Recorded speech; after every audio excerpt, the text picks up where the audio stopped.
Hey, ladies and gentlemen, I'm Pronogo, and joining me is Iskatumesk, and today we are going to be looking at a pair of series from Tyrant's Tale, Round 3. Day That's 3, me. Round 2. You know what? The numbers don't really matter that much, but what matters is that it's 3. What's up, my man? How you doing? I'm doing pretty good. I've been working on casting on my own stuff as you were listening when you were hopping in here. Yes, yes. Since I had a couple of short replays to do, I'm catching up on some 2017 Heroes of the Storm stuff.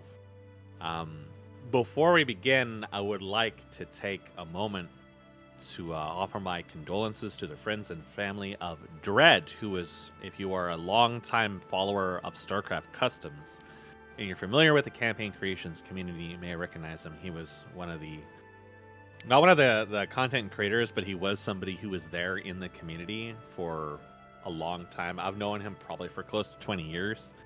And he passed away early in July at the age of 36. So he leaves behind a wife and a child. And that was brought to my attention actually yesterday. So yeah, that was, as far as I know, the first of the OG community members to actually die, at least the ones that I knew. So yep, it's sad stuff, but he was an interesting fellow. Do you remember anything that he was involved in as far as I understood him, and I didn't know him very well, mind you, but as far as I understand, he was more of a guy who would play the things than make them, yeah? Yeah, he was definitely a player. He was the last thing that we really did a lot with him was World of Warcraft. Back in Wrath of the Lich King, we did a lot of raiding and stuff, so Gotcha. I hadn't been in contact with him for a while, and then, he had apparently taken control of his life. He was, he got married, he had a kid, so he and I guess he had a place to live, so he was working up in his business too. So he was living the dream that most people can only dream of. Let's put it that way. So he had his whole life ahead of him, and then heart attack in his sleep apparently. So that is actually quite common. There's a lot of people that have said they've known people that have had that.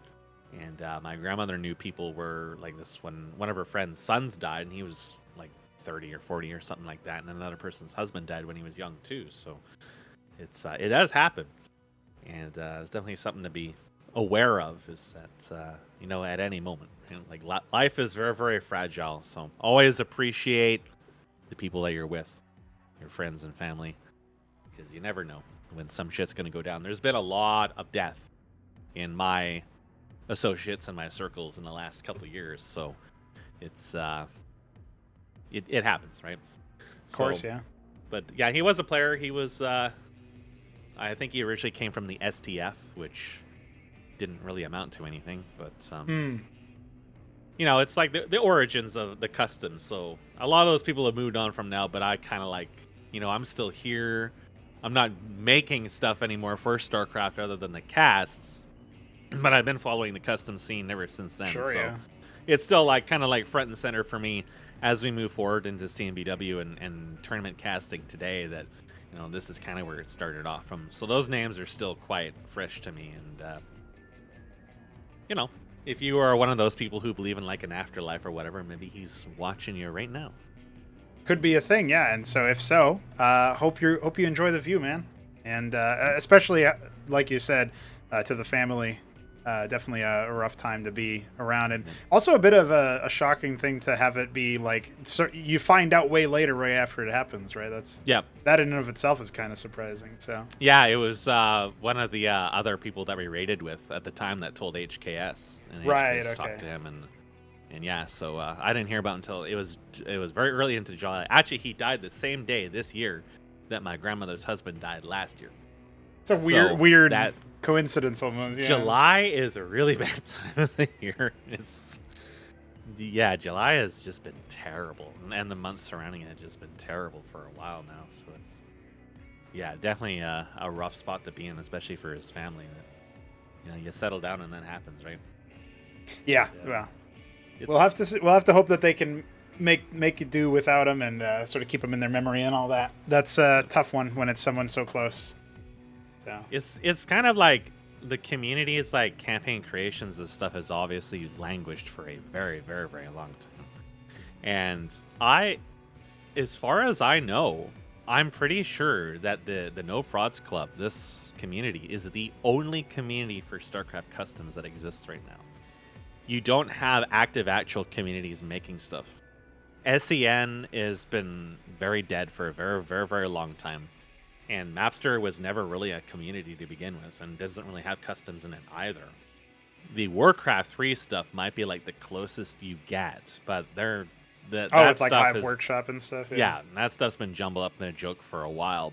There are some ESL websites and not just non-English speaking websites, of course, like XGM and there's some Naver communities in the Korean scene too. Yeah, I know Black Overseers. As far as like English speaking, like I don't know of any Blizzard custom sites other than this at this point that's actually like alive and making actual mods and shit. So it's come a long way, and then it's nice to see people are still active. You still got some people coming in and joining in just for the sole purpose of like learning how to get into custom content or make their maps or whatever. And, right. There's still some of that push and pull and that draw to that. And, that legacy is still being upheld, especially when, we have people in control of CC right now that could fix the sites and maybe delete some of the porn bots that are spamming it, but can't be bothered to. No. Can't be bothered to check their own website once every couple of years. Yeah, too much work. It's sad to see, but at least we got an active group here and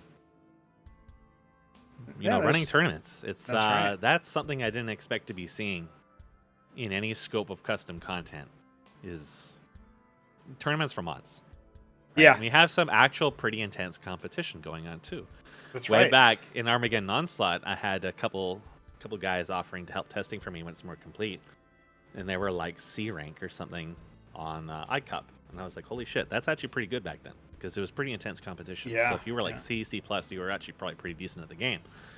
And now we're here and we're looking at a roster for players for the upper brackets of this tournament that all of them are pretty good.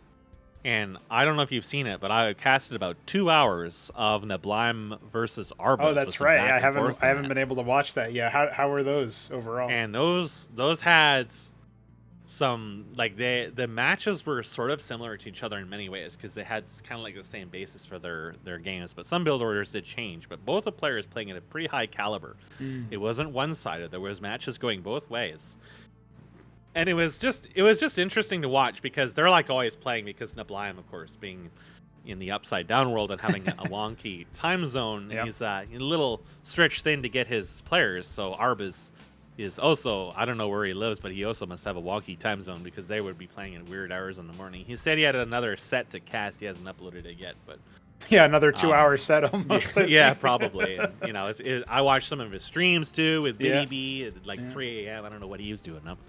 But, it was, pretty interesting stuff to see the first person because, of course, watching Ramen and maybe HitEmUp too, the high APM is obviously still going to be different from the Korean gamers that have, like, this down, because this is their job. They have it down to a fine art.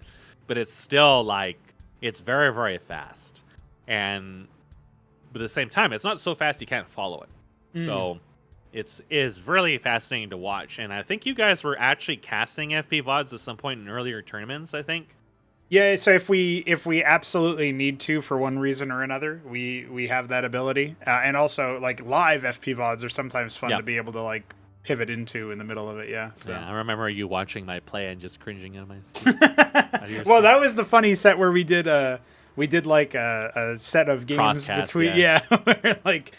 There was a set that you casted it from my FP VOD, and then there's a set of, the other way around. So it's kind of interesting. It's cool to see that. It's cool to see the differences. So.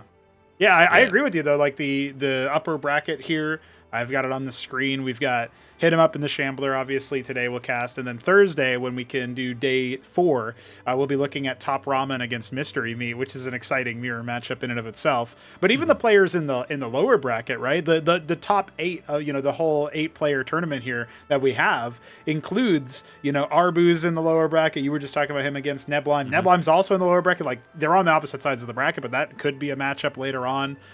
for Yeah, much that'd be later in the interesting. tournament. So that could be something that shows up. Obviously, Hamster, who's been pretty crafty with his Tyrant, almost taking Top Ramen out in the quarterfinal. There's some really tight matches there. And then, Veek7, the co-developer, surely he's pretty strong as well. So, yeah, it feels like there's a lot there going on with just the people in here. And then for the first time, it feels like we've got, I was talking about this when talking about, like, if you treat this like an Acropolis playoffs, this kind of tournament, Tyrant's Tale, shows you that the depth of the player base is increasing in terms of skilled players, because in the past, even in Acropolis #1, we had Taco Cake and we had I'm blanking on General Anakin. We had those two people make it into the top 8, and it was like, well, I don't know how, like, if they're on the same level as the other competition. In this one, though, it's like there's not really any easy matches. There's not really any matches that you look at and think, okay, there's no chance for the underdog. And some of them are even hard to decide who the underdog is, right? And so that's the kind of thing where I feel like as we get closer and closer, we're going to be leaving more and more high-level players behind in the sense that they won't even be in the top 8. They won't even be in the playoffs of an Acropolis. They won't even be in a preparation tournament like this where, you get a week to prepare for your opponent and practice up and see who's next. And so that's the kind of thing that can be really quite surprising, I think. And, like you were saying, who would have thought that we would have gotten here just from making some mods and, getting some custom stuff done. So it's a pretty cool scene to see ourselves in. And obviously going into day 3 here, HitEmUp against the Shambler, and then Neblime against Hamster. Those are the matches that we'll be casting today. And I'm eagerly awaiting the results of those, and also to see the reason why we're doing this, by the way, because obviously Neblime Hamster is 1B, and the HitEmUp Shambler is Semifinal 1. So it's not like we're doing Semifinal 1 and Elimination 1A. That's because the loser of HitEmUp Shambler will face the winner of Hamster Neblime. So we will know what that matchup is after today's casts. And that is why we're doing it from that way. So yeah, some interesting stuff. And since we are going to be starting with HitEmUp Shambler, you were talking about competition. How about the typing competition, Mess? This is going to be this is like a rivalry that's almost as storied already as Mystery Meat Neblime. The two of them just they don't get along. So, yeah, I like the banter between the two of them. It's great. Yeah. HitEmUp says he can beat Shambler with one hand, so that'll be interesting to see. I was just making note of the kerning and the map name. It's Rag E-Slave. Rag E-Slave. Yeah. Oh, you're talking about the fact that G has like a weird. There's a huge space after it. Yeah. Yeah. Look at Tyrant. Well, font. even in my name in the font in the top right, you'll see it says Tyrant's TL or whatever. So. Yeah. Meanwhile, we got like a chainsaw or something right outside my window, so I can barely hear myself scream. That's a classic. I had the lawnmower earlier, so glad that we. Yeah.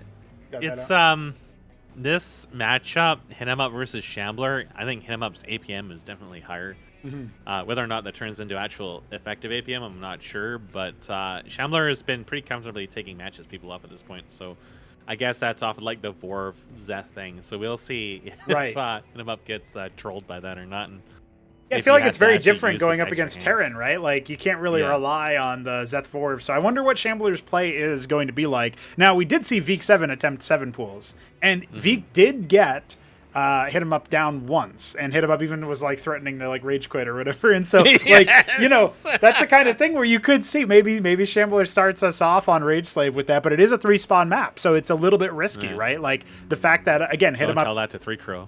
True. HitEmUp was the higher seed for this tournament. He's going to be the higher seed the whole way through, basically. Unless he's coming up from the lower bracket into the grand final later. That's the only condition for him to be getting a lower seed, because he is seeded as the most likely player to win the whole thing. So HitEmUp as the higher seed was able to pick the first map after he banned first, then Shambler banned. So Rage Slave is the pick for HitEmUp. And that is very interesting to me, because obviously it's a map that he commissioned. And so it's a kind of thing where he's like happy to see it in the pool, obviously, and that's cool. But I'm wondering if, this is a map that that Shambler himself is not very fond of, because I believe Shambler has said that this map is death for Zerg. So that might even, more underscore the idea that we should see some early aggression, because if he can't beat him in the early game, then is he even going to try? It's just an interesting thing there. Map 2 is Blackwater Bastion. That is a 4-spawn map, so that's another kind. The fact that Shambler picked that is kind of interesting because it's another thing where you don't really want to do a 7 pool again, unless you're unless you're 3 Crow. But map 3 is called Sweat. Map 4, Maxium, another 4-spawn map, and map 5, if we get there, is Paradise. So we actually have all of the multi-spawn maps. The only 2-spawn map in this whole map pool for this particular veto is called Sweat, which will be the decider. Very interesting that we get that kind of complexion of the series. I am predicting Shambler will be aggro, but I feel like he might want to save it to map 3 if he wants a high percentage chance of actually taking it. Now, that being said, Rage Slave is pretty compact. So, you expecting some early aggro out of Shambleman here? When I think about it, I think, well, this is Tyrant, so he may be hoping for more like tier 1.5, tier 2. Okay. But he definitely does go aggro. So I feel like if you let him go aggro, he will. And HitEmUp usually doesn't wait that long. So that definitely leans me to think that Shambler might be not wanting to go hyper aggro on this. But I guess it really depends, because Shambler sometimes changes his mind and stuff. But his old style was to just kind of turtle and then tech and then go for that tier 2 timing. And now that Bactalisks are available more early, maybe not. But I am expecting to see some Cyclops at least maybe once. So we'll see if Shambler tries to go for the Cyclops dance with Quasilisks. I feel like he may not want to. Right. And honestly, I'm not sure he has really the control to do it very well, depending on the map. So he may just try to opt out of that. But how he opts out of that, I'm not sure. It didn't really seem like he was opting into the Gorgakor meta anymore. He was maybe had trauma from back when Gorgakors were just the only unit you ever made. But I still feel like they would still be useful against the Cyclops. So, but I mean, we see games where the Terran doesn't tech to tier 2 for 20 minutes. So it gets out of hand, and I feel like overall HitEmUp's mid game and late game will be quite satisfied to take a longer game if Shambler ends up going into that. So I feel like that there's a window for him to consistently take matches, but it's going to be before you start looking 4 or 5 bases. Yeah. But yeah, against other Terrans, I would probably say Shambler can probably handle it, but HitEmUp has shown that he can handle larger stuff, at least reasonably well. So that's where I've been able to take matches off of Shambler, is going into the late game and just kind of unhinging him. So it's with someone that's actually got much better multitasking than I do, I feel like it can get out of hand. But I mean, he was able to handle long matches against Hepsiah for quite a while. So I guess then in that case it comes down to how much he's practiced in this. But I'm not so sure HitEmUp will be able to beat him with only one hand. Let's put it that way. We'll have to let's find out then. Let's find out. We're going to Rage Slave for our first map in the set, and I am predicting cheese and silliness. Let's see how right I am as the Shambler appears in the mid-right spawn. Oh, hold on. This could be a ridiculous play, as the Shambler is going to be the red Zerg. Down here in the bottom left, we've got HitEmUp as the green Terran. Oh, it's dark green. God damn. Got him. Good luck. Fuck, don't hash. That's what Shambler just said. And I will say that the reason why I was saying, ooh, look at this. Shambler is scouting the wrong way. But he is going to go ahead and go straight for the 7 pool. Yeah. So the 7 pool is coming out. And he's going to scout with a worker at the same time. This feels really, really bad for the eco. We're going to have to count how many units he can even make in the early game. But he is close to his opponent. Anytime you have that mid-spawn active on Rage Slave, you have a close situation on your hands. So keep that in mind, because the Shambler is trying to be the Zerg torchbearer here. Him and Veek 7, the only Zergs in the tournament. Veek already in the lower bracket. Shambler is facing that. He's not cutting workers for military at the moment, so I don't think he's going to be able to 3-pop Quasis or Zeths or whatever this is. Right away. No, I don't know what. I guess he could do 2 pairs of Zeths based on how this pool is going to finish off, but we'll find out. We'll find out. He might barely have 150 for two pairs of. HitEmUp was the one that never built Stockade ever, right? Not until he needs it is healing Zeths or something. Yeah, right, okay. So he did manage to get it out the triple spawn Zeths. He does know his opponents on the bottom left. The Fulcrum will finish before they do. HitEmUp scouting pretty early here, though, so he's actually going to see these Zeths. If he thinks the map is death for Zurich, I can definitely see him opting into the 7 pool, and I can see this turning into a very fast game either way. Now, what does HitEmUp want to do? Because he's been in this position before versus Veek, but at the same time, this is when HitEmUp was going for a star pad.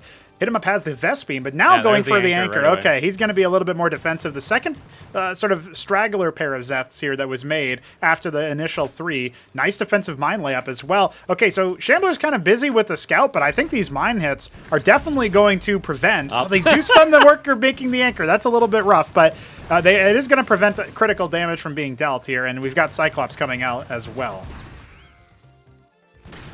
All right, one Cyclops is out. I think this is already pretty much shut down at this point. I think so, yeah. There you go. All the Zeths so dead. How much map control can he get off of that? He's down quite a number of workers compared to HitEmUp at this point. So yeah, and this is before the quarry comes out, too. And that's one more off the list, but... yeah, he should be able to get rid of it, but I think he wants to be a bit more aggro, forcing the, a bit more of a cautious outlook here. Yep.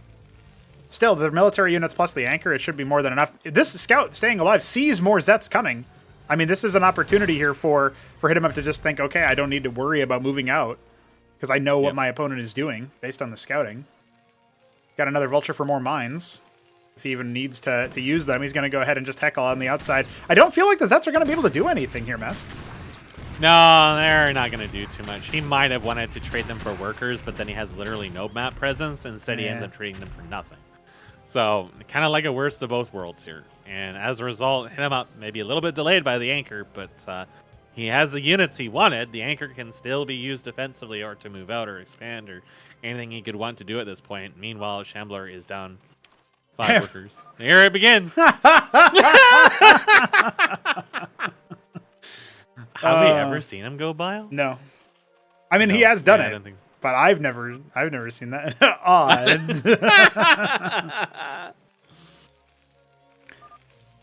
I don't know what he's talking about. What's he talking about? L. Oh yeah, L. And Ozlix is in here as the. You can't be BMing people as admin, just so we know. Please yes, don't type as admin. What the? Oh my goodness. Classic move. Yeah, I feel mean, like it's a Nas L. X, yeah, he does have 2 L's there for some reason. So it's he like just handed Hulk him one Hogan extra. tweeting HH. True.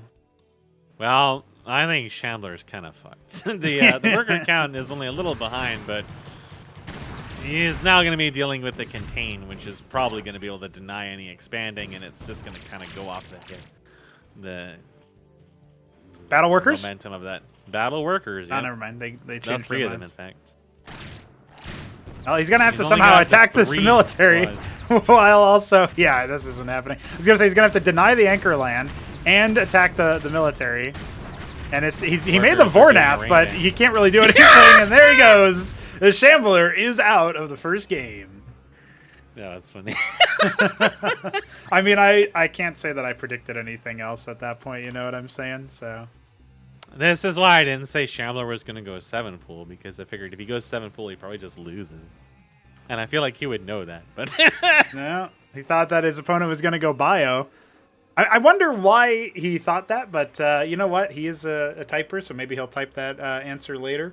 I think that as we get deeper into the set, it's going to tell us some things. How does he go about attacking on a 4-spawn map? Blackwater Bastion is Shambler's map pick. It is coming up next. And we did get the type. He could 7 pool again. I mean, he could. He could trust 3 Crow. He could. He could trust him. Just like have Star Sense and know where your opponent spawns without ever scouting him. Let's find out what happens here in map 2 of the upper semifinal. Number 1. Let's see where we go. Shambler here. Whoa, that's a rare yellow Zerg for the Shambler in the top left. Meanwhile, HitEmUp in the bottom right is finally a real map. Meanwhile, HitEmUp is 6 stockade? 6 stockade from HitEmUp here at the bottom. Oh my god, he is making a stockade! As the I think he's only Tyrant. doing this because Shambler mentioned that. And I think I would be super aloof about that late good luck. It's a 7 pool. It's like, I know something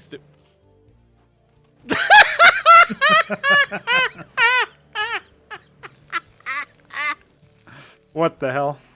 Maybe he did sense the early stockade from the late good luck, but even then, is the response really to 7 pool on the 4-player map? I mean, if your name is Free Crow, I don't think there's ever a time you don't 7 pool. Same with Biddy B. Well, he's dedicating this game to his migraine, so classic. He got migraine from Ragslav. Got a type? Yeah, Ragslav. Got a type. Oh, it's a Huracan first. This is so Jover. This was Jover before it even joved.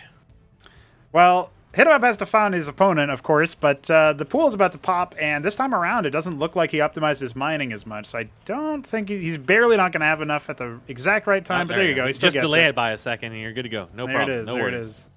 No big deal. Okay, so it is going to be Zeths again. I just don't see what you get out of the Zeths, even versus Bio.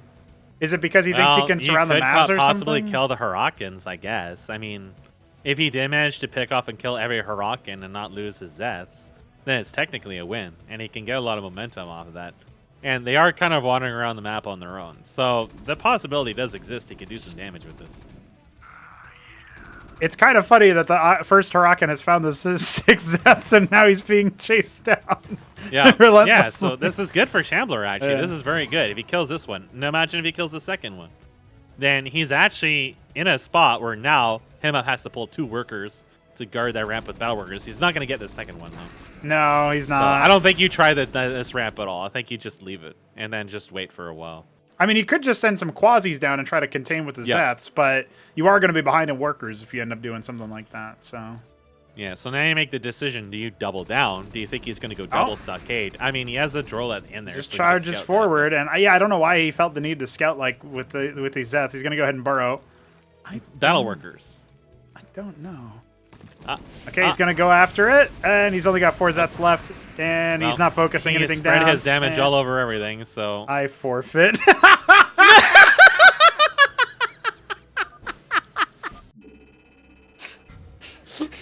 Okay, well...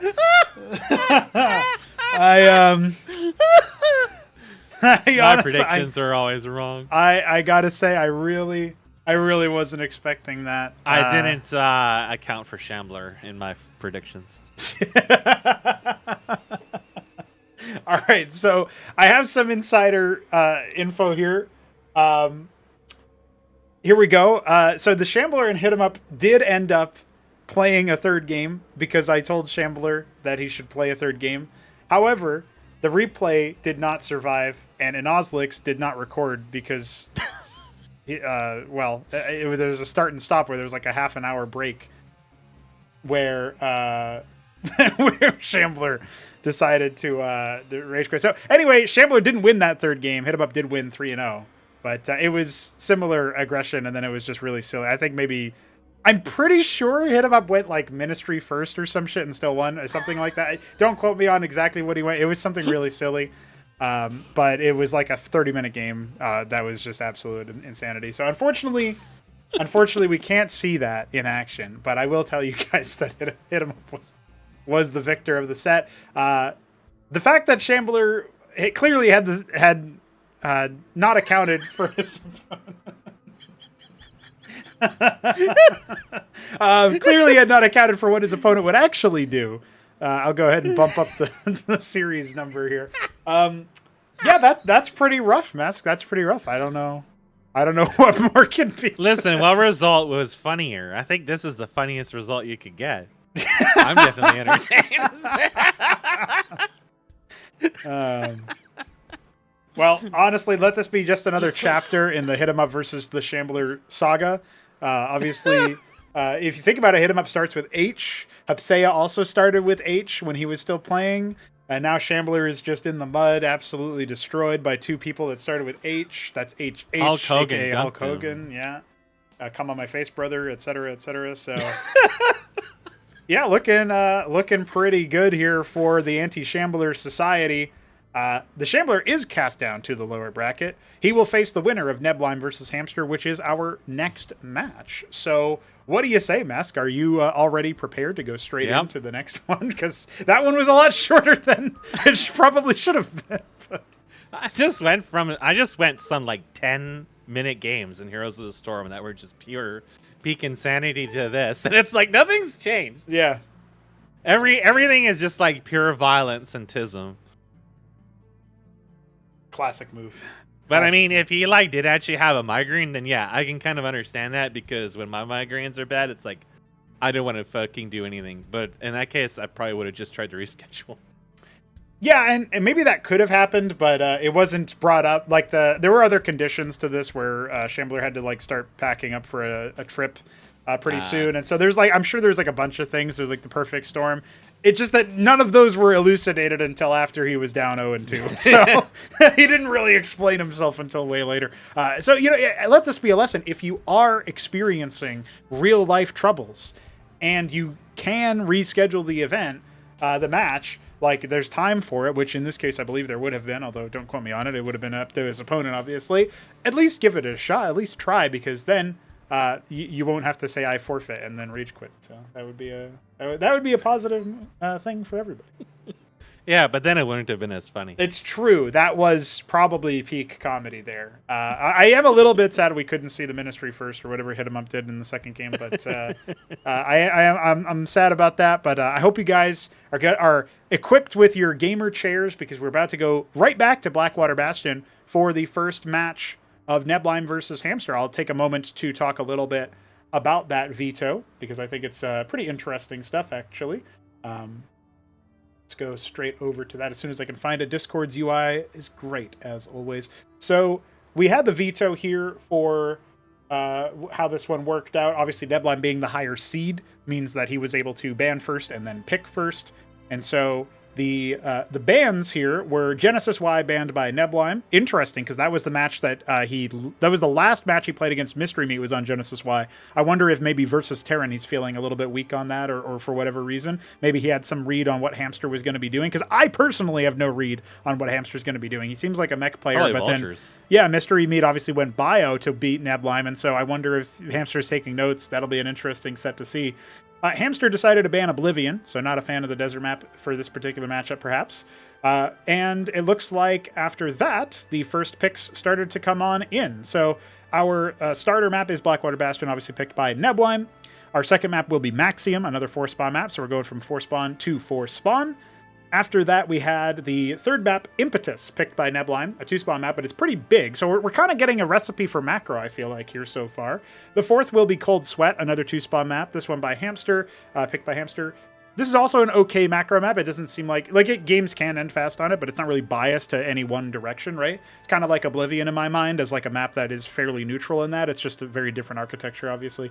And then our decider, if we get there, will be Paradise. Obviously elected by Neblime, so that means Rage Slave, or Ragslav as you're calling it, is indeed the map that has been dismissed. So that is where we find ourselves here, with Blackwater Bastion coming up as our map number 1. Are you ready, Mr. Mess? Yep. I would probably ban the desert map too, because Neblime basically lived on that map for a while. And he probably has more experience on that map than most people do. Yeah, that's very, very fair. So we have vertical spawns here in the upper half of the map. Blackwater Bastion, Neblime as your green Zerg, or Zerg Protoss in the top left. It's dark green again. Fuck. And then Hamster has Celadon Terran, because he always is Celadon. He never changes it from Celadon in the top right. I guess I must have said Zerg, because I was expecting at least 3 games of Zerg, and we didn't get those. So, classic move. Yeah. Maybe Hamster will Zerg Eidolons, like Mystery Meat. And just build like 40 of them. But yeah, I really wonder what Hamster's going to be doing, man. Vulturism. He's getting that early Vespene. It could mean a fast Corey, or it could... Yeah, I guess he's going Stockade here. Oh, no, never mind. He's going super further down. All right. Yeah, it's Fulcrum. That's just a scout, so it is going to be Fulcrum. It'll be Vulturism. Okay. Well, we'll see how Neblime fights against that, because Neblime as Protoss hasn't actually done that before, right? He hasn't gone for a Terran that's been playing the mech style. He's been going up against Mystery Meat, and one thing that's kind of interesting... The qualifier to this event only graduated the top 2 players, which in this case were Mystery Meat and Veek 7 for the qualifier to Tyrant's Tale. And it's kind of interesting that those are the 2 players that obviously played the most games in preparation for this, because they literally had to play ranked matches in the tournament. And then, Hamster and Neblime didn't play as much, right? Neblime was in the middle of his own move, as I found out later. And Hamster, for whatever, I don't know exactly why he hasn't been playing more often recently, but he started to play, funny enough, I think he started to play more often as the tournament began, even though he didn't necessarily practice a lot for his quarterfinal matchup. So I am expecting that Hamster will be able to put down some good games. I just don't really know what his style versus Protoss is going to be, and it looks like it involves the Vulture start. Neblime going for a Yeah, I Hierophant. mean, we saw a lot of Vulturetism last time, so I figured you'd go to the same. My question is Neblime going to be more aggro in these matches than he was against Darbiz? Now, in some of those matches against Darbiz, we even saw a Pentagate. So it was absolute goofiness, but it was very volatile. And yeah, one of the matches he ends up like leaving pretty quickly in when he doesn't. Scrapyards here for Hamster.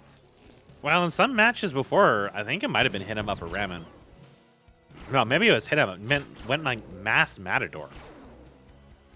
Just, yes. I guess for their beefiness and frontal damage. So that is kind of looking like what we're getting because there is a Matador coming. Interesting. It has limited effectiveness. Of course, it is expensive. And you do kind of need a lot of them. But once you get a lot of them, if the Protoss went like Mass Ecclesias, Mass Hierophant or something like that, they can spike things down because they do have 5 range. So that's 16 damage with 1 armor penetration. It's a lot of burst damage when you have a lot of them.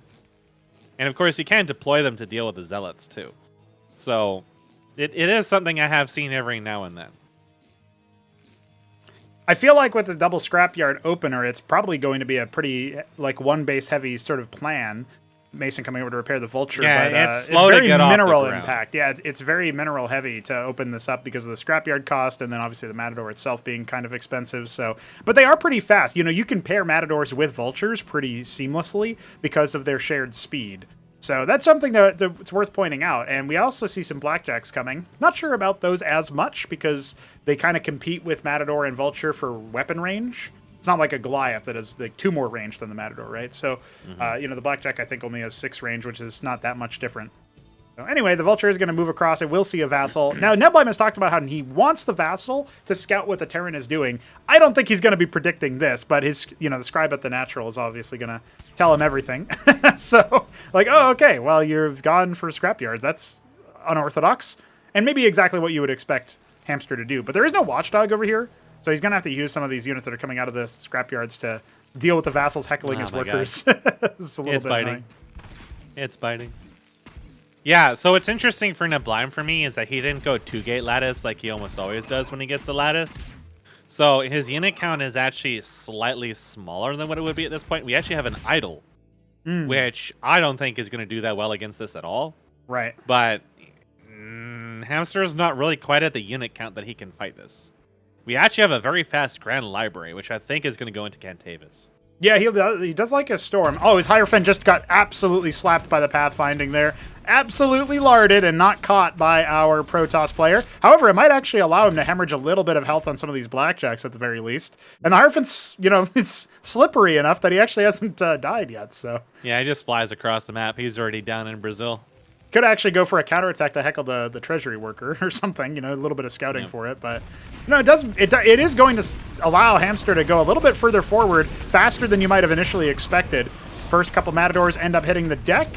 I don't hate this push from Hamster, but he is going to start to hemorrhage a lot of that HP on the Blackjacks as his front line starts to dissipate. Really good picks on the Manifolds to prevent the armor penetration from spiking too high. But I do think that at this point, the battle workers. Hamster is going to be able to farm a couple of these workers at the very least, but I don't think it's going to work out too well for the Terran. He is going to get cleaned up.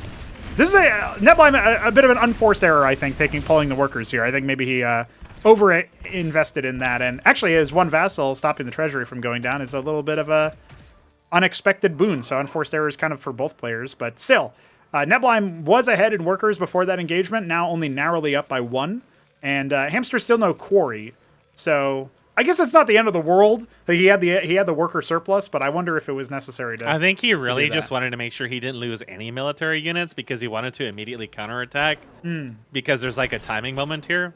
Right. So Neblime kind of like had a little bit of a trade there. I've noticed with Neblime, there's very few times he pulls workers unless it's for really specific things like that. Yeah, if he wants to keep his military, he does have really the healthy, embassies, so he has the extra worker if he really needs it. Meanwhile, there are additional battle workers here. There is the Herald, but as I said, it takes a while to get enough Matadors to really make a difference here. And if Neblime's not careful, he is going to get hit with flamethrower. That one didn't siege, but the other did. But that Zella is hanging for a long time. The focus fire here is not good from Hamster's Matadors, and he is starting to hemorrhage a lot of units before they can really produce.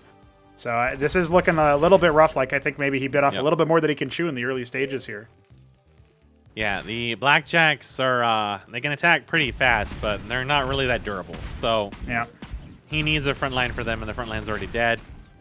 You can see even here he's kind of like being a bit lackadaisical with his attacking. He started hitting the Vassal, then he switched to the Dracodon, then he went back and forth, and now I think it's just too far gone. The Idol will get bitten to death by the Masons. Oh my god, they're biting. Yeah, his opponent's up by 10 workers, but, so yeah.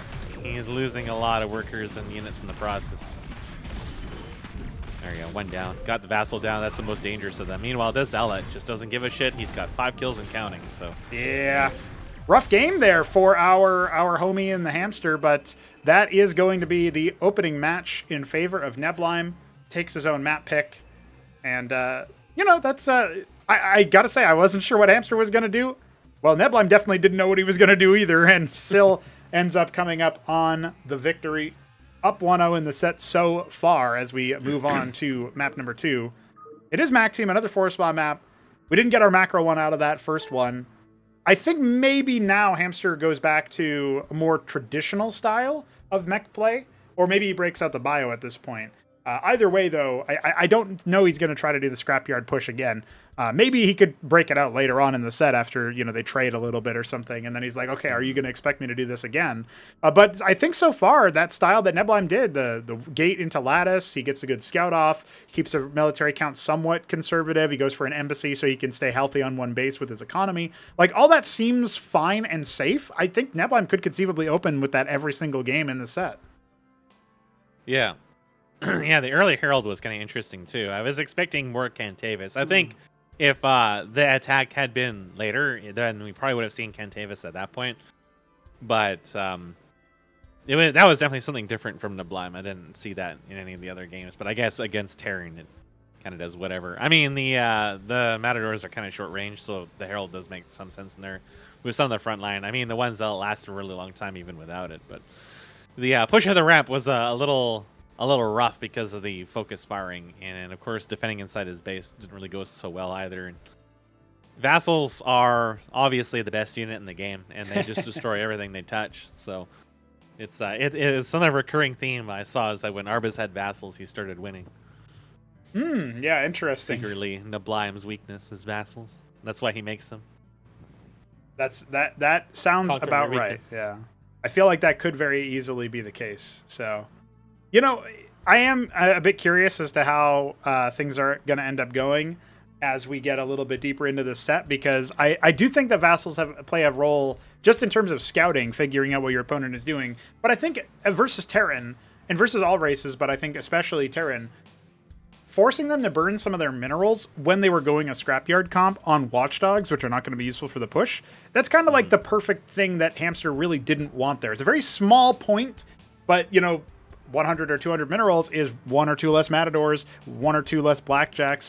You know, Blackjacks are a little bit cheaper than that, but still, it's like less of the, you know, the economy is put towards a push or towards military or towards expanding.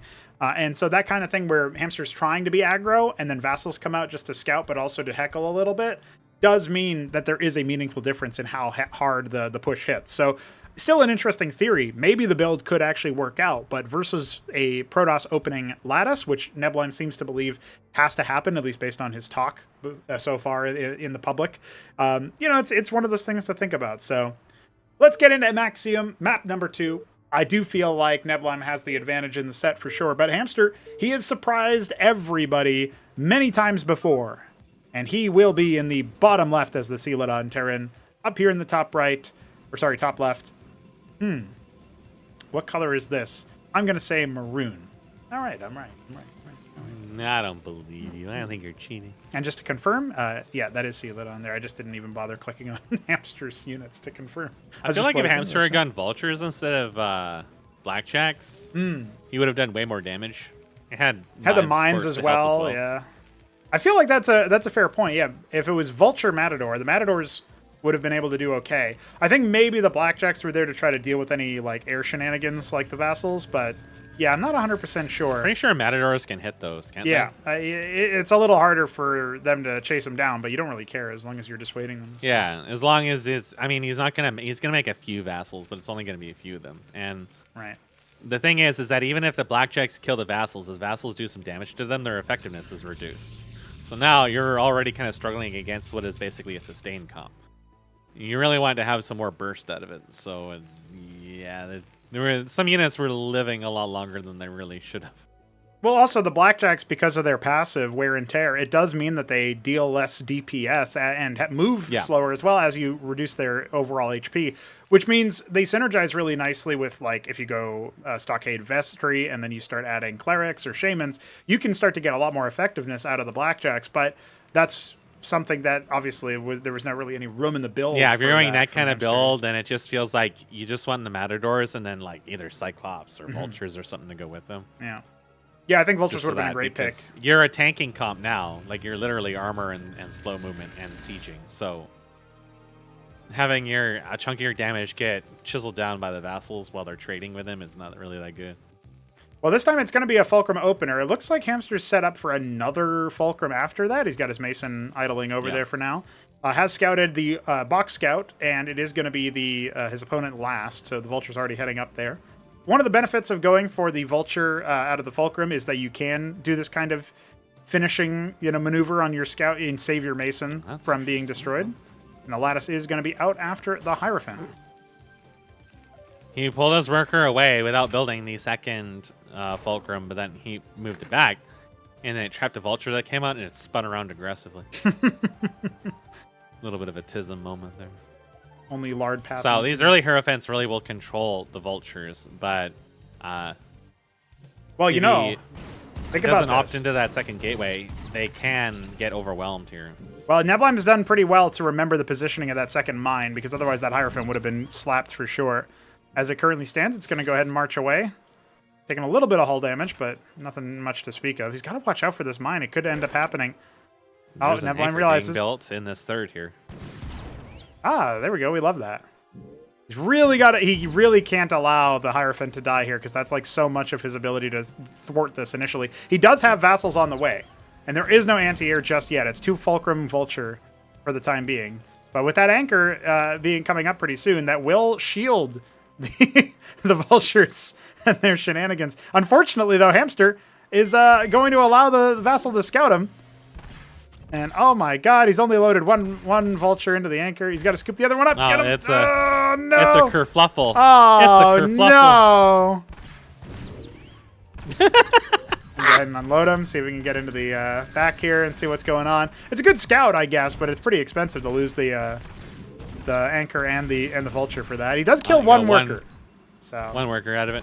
Not completely a dead move, but not ideal. That was a kerfluffle. Definitely not ideal. The Vulture's now returning home. We do have the Goliath out for anti-air, a Stockade being made. So this might turn into something kind of like Stockade, like I'm thinking like Goliath Cleric or something like that could end up happening here.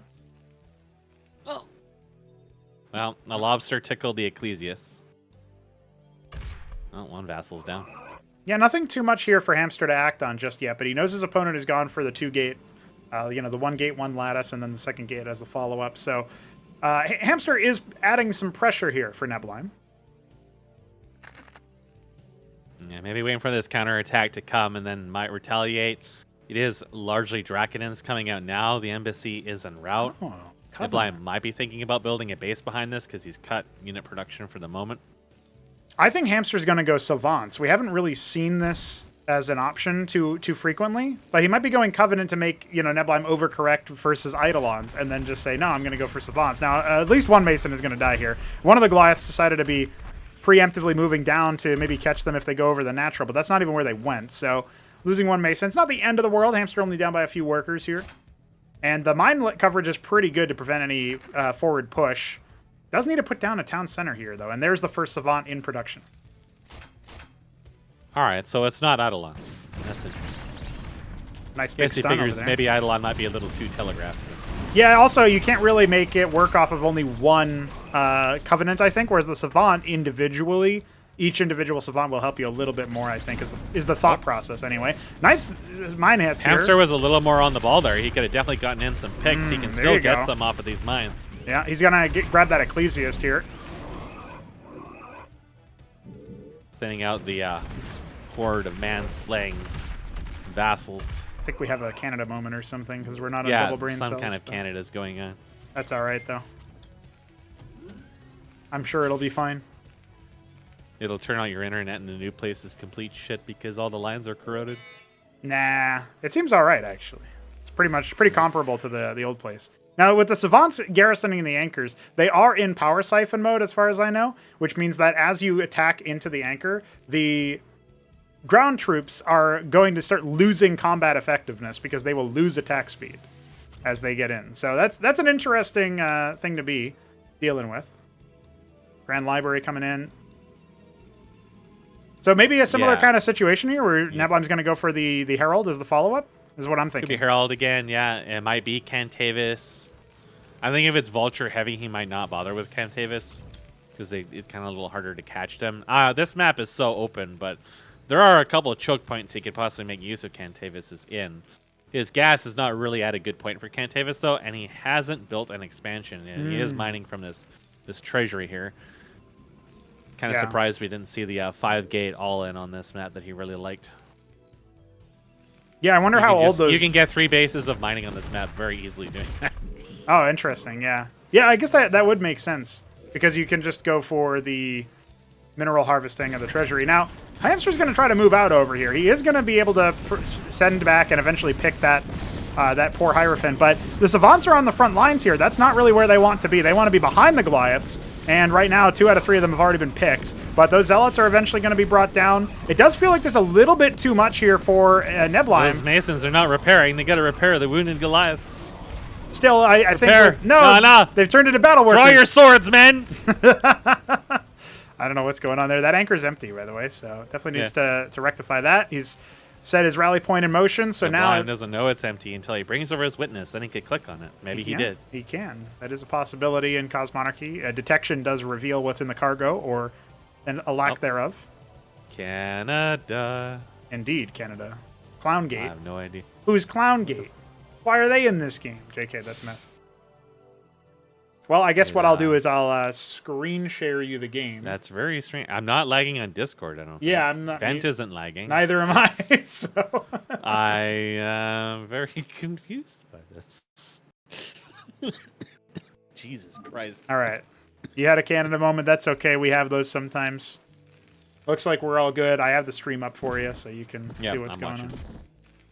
No, don't attack your own anchor. He's attacking his own anchor! Ah, the brutality. Hamster also had a Canada moment. So we do have a decent amount. Yeah, we have a decent amount of resources up there coming in for Neblime. He will be able to bust this, I think, if he puts the Herald onto that anchor. But let's see what happens, because Herald's kind of getting caught up on the rest of the force. He's going to try to go after the anchor first. He knows he has to bust that. One of the Goliaths already going down. I don't know. It's starting to charge up. You can see the Savant getting crazy DPS and fire rate out of that. 2 more Heralds join the fray, and I just don't think Hamster has enough. I mean, he's up against just Goliaths. Their damage is not really that high. Yeah. Too bad for Hamster, man. That's going to be yet another match that he ends up dropping now, facing elimination from the whole tournament. And Neblime, it doesn't really feel like he's been tested too much, right? Like, to me, I'm looking at this and I'm thinking, okay, Neblime, he's responding to the early aggression and trying to deal with that, but the build that he's going for, it's like a couple too many things that flies in the ointment for Hamster, and that's not really where, like, Hamster's thinking in his head, if I do this, if I do that, but I think that vassal that keeps tickling him in the early game has really foiled his plans. The anchor, that kind of kerfluffle that flubbed out there, not ideal, and stuff like that. So I'm not sure, man. I'm not sure how that one's going, so... I see P2P connecting on the network. It's oh, interesting. Maybe it's a... I wonder if it's a Does this go through like a server or something? Yeah. Okay, maybe that's why it's not working. How about I try on... I'll try on double instead of single brain cells. Maybe that'll... I don't think that it would change the outcome, but it could be that Jesse is tinkering with it. It could also be that the server itself just went down. There we go. Oh, no, it seems like... Seems like it worked. Yeah, that was bizarre. The iPhone he uses to tether it to the International Space Station got dunked in the toilet because he was testing the advertised waterproofness of iPhones. That's like, I really could not believe when they were talking about charging your iPhone by putting it in the microwave, and so many people did that. Like, come on, bro. Listen, I watched a video of a dog eating an iPhone and it fucking set on fire and burned the house down. Nice. Poor dog. Oh, the dogs apparently escaped. Nothing else did, though. Annihilated. Well, speaking of annihilation, we are going to just like Impetus. sat there barking at it as it was fucking exploding. That's kind of what I would do. Yeah. Barking at it with a fire extinguisher. I meant to ask, actually, like, I have to figure out where the fire extinguisher is in this new place. Not for any reason, but, you know. I don't think we have any in here, actually. I did have to do an assignment where I had to, like, mark in my house where... speaking about, why the fuck did I, as a kid in like elementary school, did I need to draw a floor plan of my house? That seems a little suspicious now that I think about it. But I did have to do that, and then I also had to mark on the floor plan where the fire extinguishers were. And I asked my family where they were, and they said, just make them up. Because we didn't. I mean, that's what we do here. I don't think we have one here. And in the old place, they had a really small one in the kitchen that expired in like 1980 or something. Yeah, that sounds about right. I think we did have a single small one at some point, but it's okay. I know where the oil is, at least. There you go. Jack Yelansky wants to know your location. On Impetus 2, we will be seeing whether or not Hamster can score a dub here on his way out, because it looks like he is. But he's facing elimination. Is he going to try the bio play? Is he going to try something else? I liked the idea of the mech with Savants, but just like his Scrapyard stuff, it felt like it took a little bit too long to get underway. Maybe a couple of small mistakes in the optimization of the build that prevented him from getting very far. But we are going to it, and we'll have to see if Neblime can maintain the course, stay the course, go straight for the 3-0. And I guess we'll see on a 2-spawn map for a change. We've got Hamster as the Celadon Terran in the bottom left. And we've got Neblime as the midnight green Protoss in the top right. Oh, it was forest green. Never seen that color in my life. I didn't even know that color existed. See? Finally, you're on my side. There's so many greens. Mm-hmm. Yeah, if you ever see Shadow Fury's config, it's just a bunch of greens and one orange. That's the power of being furry. I still can't believe Shambler. Every time Shambler says, hey, you should check out this replay. Shadow Furry. Why does he type it? That's what I called him too. When I first saw it, I just called it furry. Fury is always furry because I've seen so many people typo that that I just always use that as my bit now. Whoa, whoa, whoa. Double Mason, what's going on? All right, first Mason, he's pocketing the fulcrum. He's going to hide it. Okay, it's in a hidey hole. What the hell? This is my kind of shit. Hamster's taking a page from my book. Hide your completely normal tech so that you really just psych people out. I don't know if it was Shambler or somebody else who's asking me, so where's your star pad at? And it's just like my fulcrum or stockade or something. It's just like hidden over there somewhere. Or it'll be my match against you where I literally lifted it off and put it on a cliff behind the gnat and wasn't found until the very end of the game. Yeah, I had mutas over there or something. I was like, oh, that's where his star pad was. Sometimes you don't have to necessarily be cheeky, but you have to be cheeky. Wise words. Neblime's going to expect to see the dozen wraiths and the shaman out in this hidey hole at any moment. But then again, has Hamster ever done the wraith thing? No, that's the weird thing. Hamster has never really done any... Like, he's done the... he helped Moonhunter figure out the timings on, like, the double forward stockade into Anchor Cheese or whatever, but he himself never really did that as Terran, I feel like. So too honorable. Yeah, I don't know. Oh my god, it's a scrapyard after the vulture. He's doing the same thing, but he's hiding it. And now there's no... Okay, double no. Gateway. Because look at what Neblime's doing. Oh no, never mind. He might get popped. Okay, he's not going to find it. The vulture is out, but he's not going to find where the fulcrum is. He has no idea where it is. Is it proxied somewhere? You can immediately see his scribe was already moving around like, where is it? It must be somewhere. Why is this vulture all the way back at his base? But his but I think you nowhere. can assume it's in his base if you killed the scribe there before it showed up somewhere. Like, why would he send the vulture all the way back to his base to kill the scribe? That's curious. So he just, he's confused, but he doesn't really see anything abnormal happening. This So could be a there really was gonna be a fast Dracodon. game mask because the Dracodon was like on the way, but then he got spooked. You could tell Neblime is not necessarily in his comfort zone here. He's gone for 2-gate though, so his military is going to be hamsters are in the stronger at the walls. cost of no information.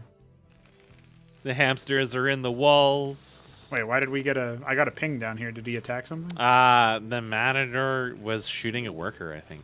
What the fuck? There's no kills on it. Yeah, Nothing is over there. He did but a 16 worker has damage. taken damage. Yeah. Okay. Hamster is becoming violent. You know how Psy would like randomly almost kill his fucking Argosy or whatever? Yeah. I know what you're talking That's about. where Hamster is at. Is he's violent. Well, he comes back in. He sees a fulcrum. Hey, that wasn't there before. What's going on? Well, a second scout worker has been slapped. The vulture escapes with 10 health. Now he knows it's Matadors again. Neblime is so Neblime, confused right now. He's like, He's looking everywhere. yeah, he's like, his whole military force is peeled away. What the fuck? There's a lot of He's starting there to- are a lot of Matadors. If we could get like maybe double the current count in a swift enough time frame, he could actually just charge over here and start roasting. But I don't know. Yeah, he's gonna be up against mostly Ecclesia Zealot, which he should, in theory, be able to handle. Nexus But coming I down fear as for well his as an chances if embassy. he doesn't add Neblime in, like some Cyclops or something. Neblime's going for a very like low military situation here as a result of going for the embassy. Still after- looking. Yeah, he has Where no the fuck idea. is this thing? He's very confused. Where the hell is the fulcrum? That could be really funny if Hamster is able to take this game based on that alone. It's just He out mind gamed Neblime by just being slightly cheeky. yeah, it's very slight. And the scribe would have found it if not for the vulture coming back and killing it. So that's really interesting. Strange. Okay, well, we've got the 7 Matadors. I don't think this Terran army actually beats what the Protoss has, but it depends on the roasting. You know, how many roasts can we have here for dinner? One of the Ecclesiasts going down, but 2 Matadors already dead. And the speed boost there definitely Oh, the helping one out. is Oh, no! Laying a mine to cover the Trapped in the retreat. hole. Oh, no. Come back for your brother. All right, one of the Matadors, or one of the Zealots is going to go down. So far, it's definitely a trade favoring the Protoss. He's got more Vultures coming. He might have heard you through the time annals here because Vultures are coming out instead of Black Chase is on. Oh. Yep. Huh? Oh. Oh. So Cuckold. close. So close.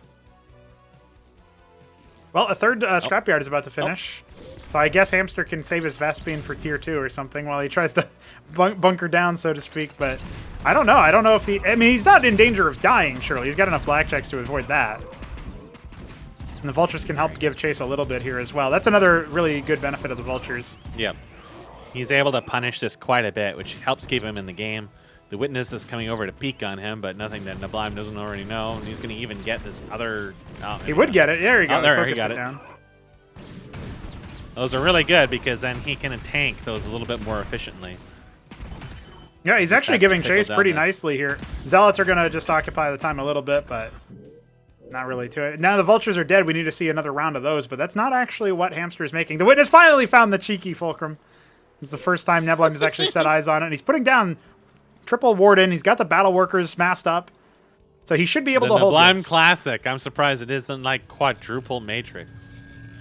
Yeah, he's actually Just only can't going to afford it have or he one would. by the time this attack comes in, so it might still be a good opportunity for Hamster to charge in. He can't really depower it too easily, and now, of course, the military is a little bit too far forward to benefit from the Warden.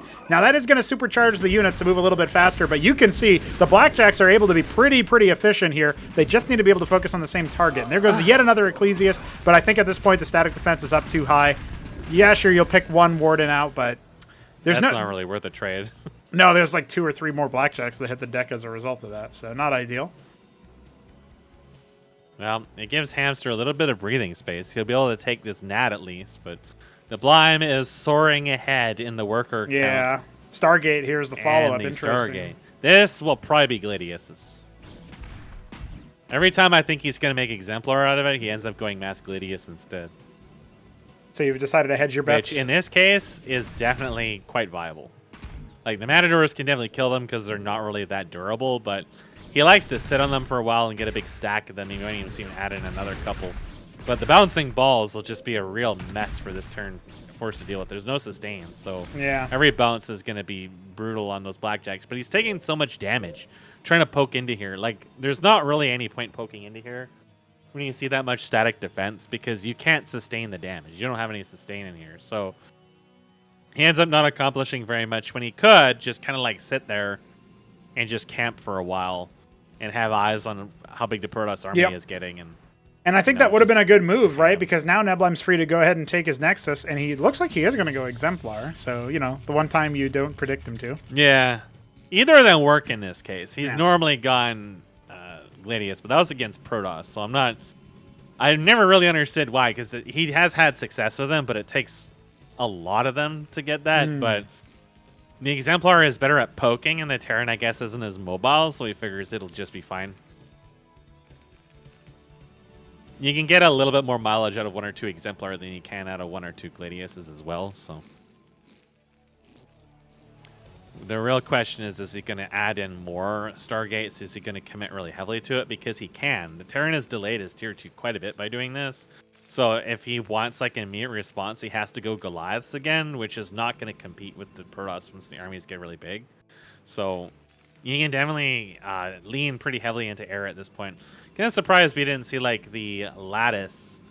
But I won't be surprised if you see that show up at some point just to start scouting for expansions or something.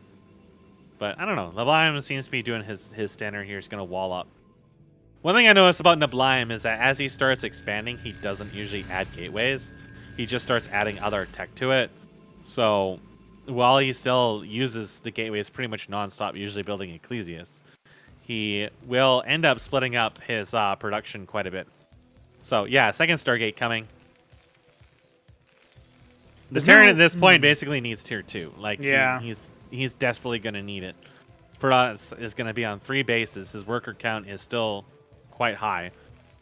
And Hamster is thinking about that second base right now, but tier 2 is he's almost got enough Vespi. minerals. Yeah, he just needs the mineral economy there. Definitely been trying to close the gap. We got a Grand Library and a second Stargate coming as the Exemplar count continues to rise. Third one on the way. Setting out a scouting. If the Tyrant does manage to get tier 2, all he has to do is build some Valkyries. He can also potentially use Catfax for this. Yeah, I would say if he's specifically trying to deal with the good position. If he's trying to deal with the Exemplar, I would say Gorgons would be a pretty good shout because they'll slow them to a crawl. Anything out of the Starport really is a good pick. So it's actually an Ancestral Archives. So I can't even remember the last time I saw Neblime build this. He basically never builds this. Is he going to go for Archons? Not against Protoss, anyways. Not against Arbus. We never see that. Yeah. So I have no idea what he's going to do with this. I think just about anything he can take out of there would probably be good. I would like to see up Tectons because I honestly have no idea how good they even are. I've only ever seen them built the one time, and that was in the Nightfox game. And that was against Bug Catfax, so it really wasn't like the best margin. They won, but the Catfax were killing like 20 workers a shot. So they were kind of a little broken, a little lopsided of an engagement. But I think actually he might want Archons out of this. Yeah, I was thinking he probably wants something of a front line. He is getting the Heralds out of the Grand Library and a second library as well. So, you know, adding another gateway. It looks like Neblime's just kind of crawling around with a heavy ground army and using the Exemplars as the splash control if the engagement does happen. His witnesses are making note that the Tyrant is very, very light on tech right now. Yeah. And there are 3 Exemplar. This can deal a lot of damage, especially on this bridge. This bridge is a terrible place for Tyrant to fight these. Well, Hamster wants to see if he can charge army forward. is very small right now. Yeah. He doesn't necessarily have to end the game right here. He just has to thin out the Tyrant's army, which, I mean, the Exemplar are firing with impunity. They got a lot of damage in there. Well, a couple of stragglers got as well. Neblime has to retreat, but look at the bodies on the ground. The Tyrant had to pay so much for what, like 3 Ecclesias and maybe a couple Zealots? Like, yeah, just to get across the bridge and get some tempo and some map control. That's pretty much it, yeah. So what's he going to do as a response? Going for captaincies. I mean, not a terrible idea. A captaincy and a mantle are in production here for Hamster. It just feels like the scale of his production is not yet there. The Exemplar are going to get out of control. Yeah. He won't be able to deal with the Exemplar with what he's making right now. Because, I mean, when you have this many of them, the Catfax aren't going to be able to kill them very quickly. And Ramses are slower now, so they're not really good for intercepting them either. If you built Olympians, they could be pretty good. But I don't know about against the Exemplar. Not when he's going to have so many of them by the time this tier 2 actually actuates. Like, you need a very decisive response against them. You need tier 2 and then your response. You could also have gone for a lot of Eidolons, but he didn't know it was Stargate until the Exemplars showed up. He never built a star pad for scouting, so, or even like a Watchdog scout or anything like that to fly into the enemy base and see what was cooking for the Protoss. Sentinel coming up here just in time to get slapped around a little bit by this army. Now, obviously, Neblime has eyes on where Hamster's forces are. Another issue with not having the Atlas, or sorry, not having the Anseals out is no real active detection. Needs to deploy the Shaman in order to see those witnesses. It is an Archon out of the Ancestral. Just seeing that should kind of strike some fear. Here, so like, oh, my opponent doesn't really want to fight this. He could, though. If he wanted to trade some units, he absolutely could fight this. But he's going to try to abuse this unpathable terrain here and get some free picks. Yeah, look at that. He's got a couple of Goliaths, but there's really not that many. Not enough to actually finish the job on that one Exemplar that's very, very low on HP. Couple Blackjacks dead. Got sustained for the others, so it's not really the end of the world here for Hamster, but it's just another sort of blow. And the 4th base, very nice and alive here for Neblime in the corner. So, ahead by bases. Protoss doing nicely. Up by almost 50 workers, more than 50 workers. Like, that's pretty considerable advantage here for Neblime. So we have Apostles and Catfax, which will help sustain, but Neblime at the moment is not giving him a front fight. He has still a very small army on the ground. He's just running circles around it with the Exemplar, which there is no pointed answer to yet. Like, the Catfax are beefy, but they're so slow that if you get caught somewhere, oh, this Archon might get caught out. That would suck for Neblime, and it's dead. It is indeed. You know what? That Archon could be revived, but no. Fossil wasn't close enough. Yeah, deploying the Shaman on the front is maybe a bit boisterous, a bit ballsy. Still takes a while before it gets got. And no focus onto these Exemplars, so they are starting to crush the left-hand flank. Apostle stepping a little bit too close. Not able to get any shots off to revive these Drakidans there. He's got a couple of Zealots, and that's about it. So Neblime, again, his ground army was not very big. That wasn't even all of his units. Right. So he ends up losing a few Exemplar in that, but he still killed a lot of Tyrant. And now at the back of this, there's an engram. So he fights on this engram. He's got a Patriarch here for some of that shield sustain. Yep, that's right. Some of that damage. Ooh, man, yeah. The Auroras. The Auroras are going to be pretty good for just trying to, you know, draw some fire, and also to they give you that attack speed boost wherever they end up dying. So Draken blocking the bottom right, so no 4th base going to be set up for Hamster for some time. There's that engram you were talking about as well. So it's good static defense set up over here for Neblime. I don't really think he's in danger of losing any bases. Yeah, there's still a lot of Exemplar, and the battle workers are deployed. Yeah, well, here they come, and they're gonna they're just getting gunned down. Well, the cataphracts are not bugged, but you look twice, you see all those corpses. Oh, see, man. Neblime doesn't mind pulling all the workers if something like this comes out of it. And I mean, look at the worker count. Yeah. This is why he has so many queues. He's still up by almost 50. Yeah, like they did the job. Most terrifyingly is that there is a world in which the Apostle steals a scribe and he starts building his own like diadems plus like Anthelians out of it, and then you're just in trouble. Meanwhile, we got the stack of lattices up. I won't be surprised if they start spamming vassals. Use the reclaimed zealot. Use it against his enemies. Oh, the Mason died. That zealot won't be. Sentinels over here, but yeah, there's a lot of Goliaths now, so it's getting a little more dangerous for the Exemplar. But again, Goliath anti-ground damage is really not that great, and the Protoss is already into tier 3. So, but at the same time, if you start, okay, he's building idols. I don't think that's going to really help him out too much. I wonder if he's trying to anticipate like an air switch. Idol's obviously very good at splashing down Sundogs and raids. I don't know, but there is no air switch en route. It's all cat. I think when you see somebody building catfax like this, they're probably not going to do an air switch. I've never seen it. I mean, they can if they want to, but I don't see it. A lot of people don't seem to build tier 2 air on Terran very much. You might see like the odd Seraph, but you don't see like big stacks of Salamanders, Gorgons, or anything anymore. Even though, especially in this case, they would be very, very annoying for Neblime to deal with. Yeah, he's got engrams everywhere, but they're all in very like forward positions. You can find a spot to use the Seraph. Yeah. Like, there's a lot of harassment potential here. Yeah, I mean, he has the ability to just build a couple Auroras or land effects and hunt him down, but it would have been APM tax, right? So Yep. might have been worth it. Plus, I mean, Irradiate and Armor Shred is very good against this Protoss army because they're a high armor army, and Irradiate fucks up the Exemplar really bad. If you Irradiate them and get their health low, and then they fly into the Cat Fags, then they just die. Yeah. Well, here we go. Another engagement in the upper left. We've got the Exemplars trying to hunt down individual Cataphracts. I feel like they're a little bit too far forward for my comfort, but it might just be that they're of an overwhelming number, and the pure ground army wipe in favor of Neblime might just seal the deal for Hamster in the tournament. I can't see how he can go further, and it doesn't look like he sees it either. GG. That's Hamster being ousted, and Neblime charging ahead. Yeah, 9 Exemplar. They weren't even getting attacked for most of that, so they just annihilated everything. Yeah, that's tough. A lot of the attacks were on the front lines, so... Yeah, like I said, if you're running into that situation, you got to have a very pointed response to it, because even though he was thinning out the numbers, they just kept coming, and then, yeah, they just kind of run over everything at that point, because you do not have the burst damage that they have, and you don't have the actual DPS in one spot that they have, so... You need some way to get a lot of damage onto that. I mean, there was a lot of Archons too. I think even if the Exemplar weren't there at all, it would have been pretty close.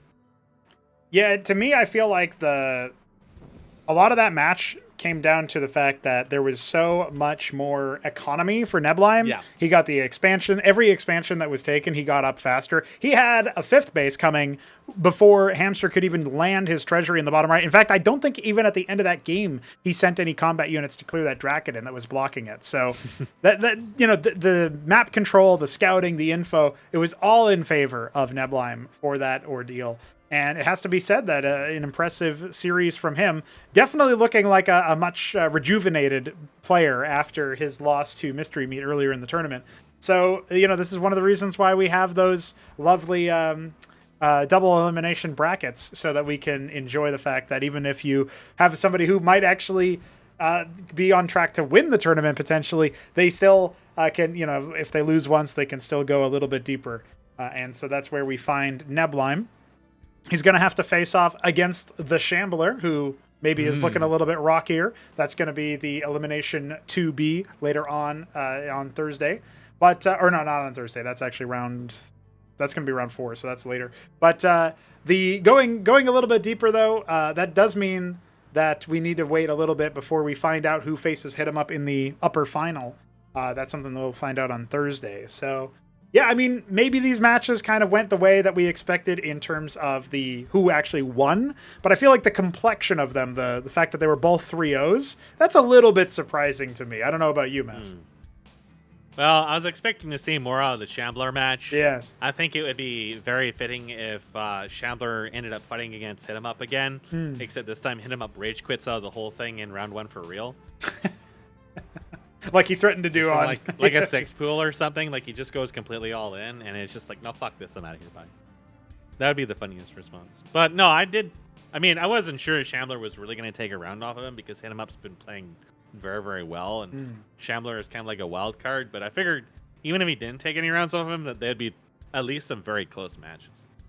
But I didn't expect the double 7 pool. So yeah, maybe that was the other interesting. match was a little closer. That was very interesting, yeah.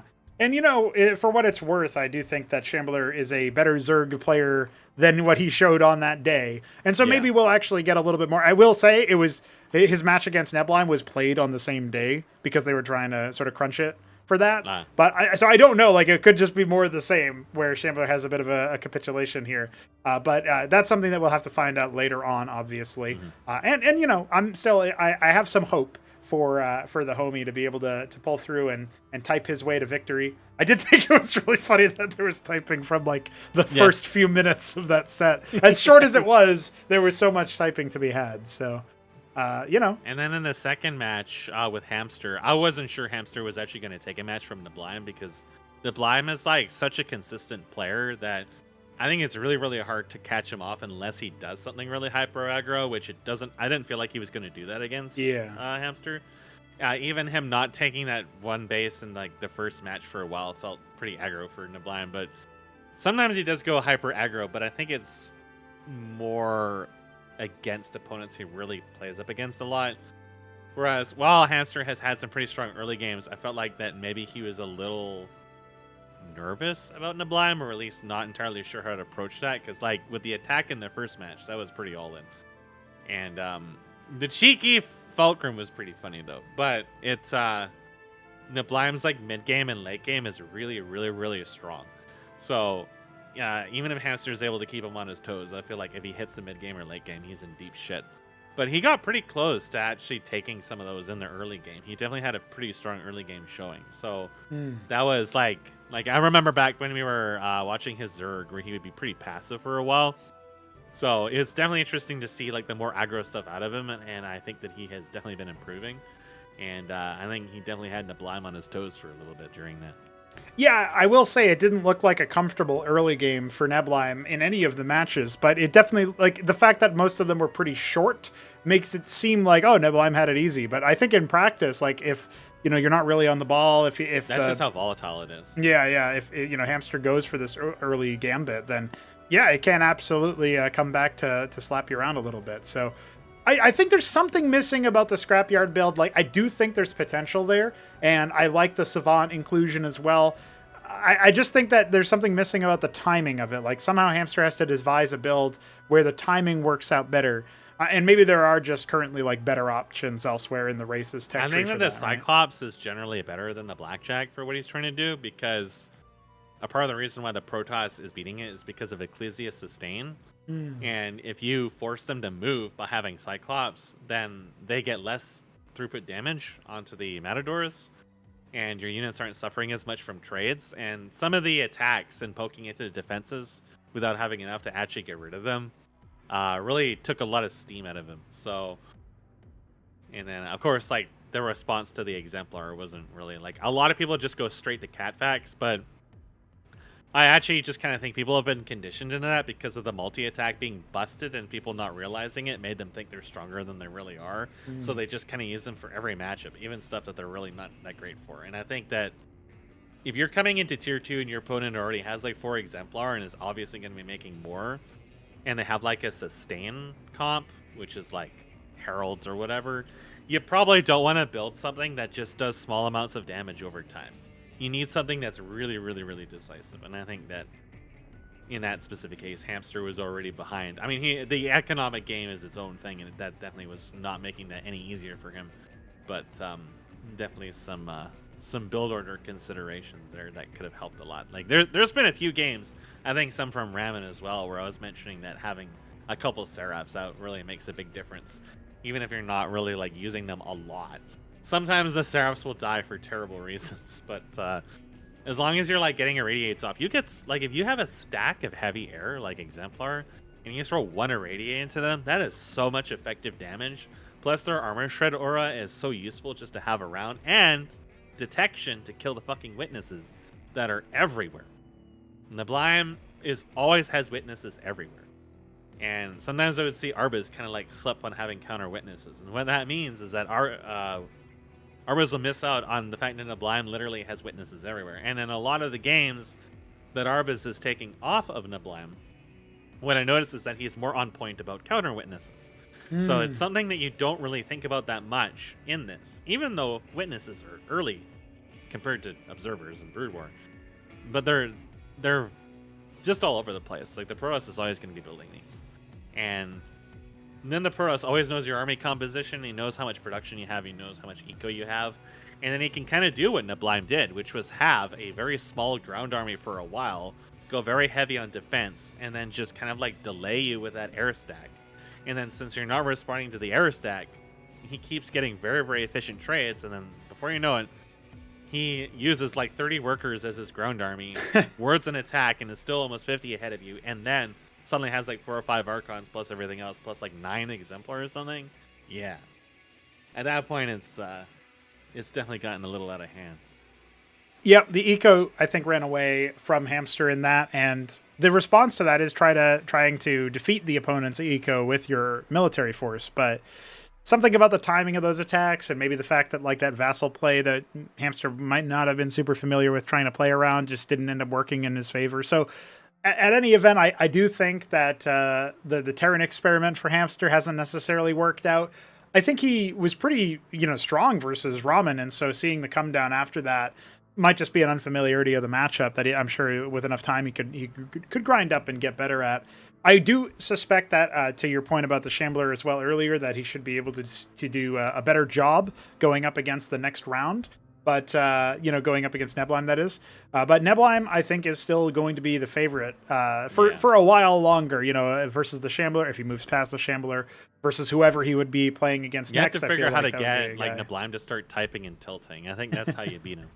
But I'm not sure if you can even do that. He does say that he has told me that he is a little bit tilted when if people complain about lag, because he's from Australia, so there's almost always lag. He's like, dude, that was such an amazing game. And then his opponent's like, yeah, I fucking hated that game because it was laggy as hell. And he's like that apparently bums him out. I don't know. There's things that you could try to do to get under his skin, but I feel like it would just distract you too much. Our games were very laggy. Yeah. Let's put it that way. Just the two of us was laggy, but you just kind of live with it. I mean, I'm kind of accustomed to it being Canadian and all, so to me, it's like... I think Crown Link's a bit smoother than BattleNet yeah, definitely normally is. So, I generally speaking, you're going to have a better time playing on Crown Link regular. You at least give it a try at some point if you're interested, and it'll definitely be... It'll be easier to tell people to do that when it's... I added it to the setup guide recently, but at some point it should just be packaged with the game itself with the fraud launcher, so we'll need to get an update for that at some point. But anyway, that's pretty much where we stand as of right now. I will show you guys how the bracket is going as we head on over and to look at the upper as a result of today's matches. HitEmUp will be facing off against the winner of Top Ramen and Mystery Meat. So either way, it's more TVT. A classic move. But actually, so far, HitEmUp has only played versus Zerg. And so I just think it's so funny that if Top Ramen were to defeat Mystery Meat, it would be a TVT all the way through for his first 3 matches. He wouldn't face off against any other race. If he somehow wins and HitEmUp comes back into the grand final, then it's TVT the whole tournament. That would be hilarious. But we're talking about projections way far into the future. We'll see how that one goes. Obviously, Ramen looking pretty strong. Mystery Meat looking like a renewed and rejuvenated force himself. But over on to the lower bracket, that's where we will see, of course, Shambler take on Neblime, who is that's going to be an interesting setup unto itself. That I'm expecting some pretty cool stuff out of that particular match. Of course, Thursday we will be seeing Veek7 and Arbus duke it out, as well as Top Ramen and Mystery Meat duke it out. So those are our very next matches. But we do know the complexion of the tournament a little bit more now because we see a little bit further into the future as a result of these ones. Any closing words or final thoughts here before we wrap things up, my man? It'll be interesting to see if we end up having a Neblime versus Arbus matchup. Right, yeah. Because I still remember Neblime telling me that they're hiding things from each other because of the tournament. Okay. But they're playing against each other so much, so I've got to wonder, what are they hiding? Right. That is what interesting. Secrets do they hold? Do they go the same build all the time because they're hiding some kind of hidden trap card, or are they gonna be is it gonna be like a handshake and they play completely standard, or are they just gonna go hog wild with fucking cheese? Because one of the things I noted in those games is that neither Neblime nor Arbus are really cheesing each other. They're not really training up on the cheese, and there exists many opportunities where drops can get them. Backdoors could get them. I even put it out in these matches where Neblime has a lot of his defenses out in the front, and just little drops Rants or something could pick off workers here and just be a nuisance for him. There's a lot of matches that are like that where people are not defending their bases and nobody's really exploiting that. And I gotta wonder, when we put them into a tournament match, are they going to start being hyper aggro about this shit, or are they just going to be standard? Yeah, it's interesting stuff. So I feel like Mystery Meat is the kind of person who's going to take advantage of that. Well, I do have some more info anyway to close things out for real this time. I will say that apparently the way that the third game went was not Ministry first. It was HitEmUp says, I went 1 base 5-minute tier 2 into triple captaincy and made only apostles and madcaps. Shambler sat in the game for an extra 7 minutes complaining about slavery. I don't know what that means. That's pretty good, man. And with that, GG boys, we'll be back Thursday. Smoke weed every day. Slavery.